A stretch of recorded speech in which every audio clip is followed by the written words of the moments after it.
Ganesh ఉపాసనలో next సందిగ్ధం అందరికీ ఉండేది ఏంటి అంటే, ఏంటి ఆ రోజు చంద్రుడిని చూడకూడదు అనేసి అనుకుంటూ ఉంటారు. ఇక్కడ చంద్రుడు కాదు,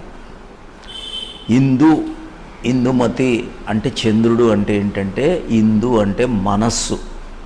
మనకి ఏ మనస్సు అయితే మనం ఎక్కువగా ఈ డౌన్వర్డ్ పాత్లోకి వెళ్ళేటప్పుడు ఊర్ధ్వగతి మానేసి ఆ తొండం ప్రకారం మనం ప్రాణం పైకి వెళ్ళి మనం ఎటువైతే వెళ్ళి ఆత్మతత్వంలో జారిపోమో అప్పుడు మనసు అనేది ఎక్కువ జరిగిపోయి ఆ మానసిక విశేషాలు సామాజికంగా ఇవన్నీ వెళ్ళేటప్పుడు కృష్ణుడు అంతటి వాడికైనా నీలాపనిందలు తప్పవు.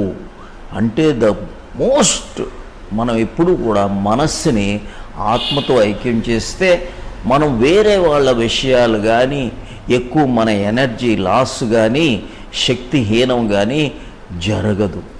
అప్పుడు మన ఎనర్జీ అంతా కూడా ఈ తన్మయం వైపు, కైవల్యం వైపు, ఈశ్వర తత్వం వైపు వెళ్ళటానికి వీలు జరుగుతుంది.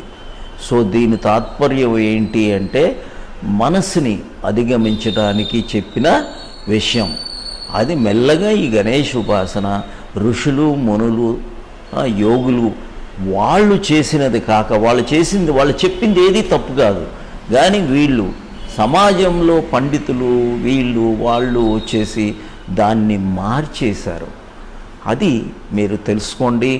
కానీ ఎక్కువ మీరు ఏవైనా కేవలం మీ పూజా విధానంలో అన్నీ చేసుకోండి, కానీ అసలు విషయానికి మాత్రం దాన్ని ఎక్కువ విలువ ఇవ్వండి.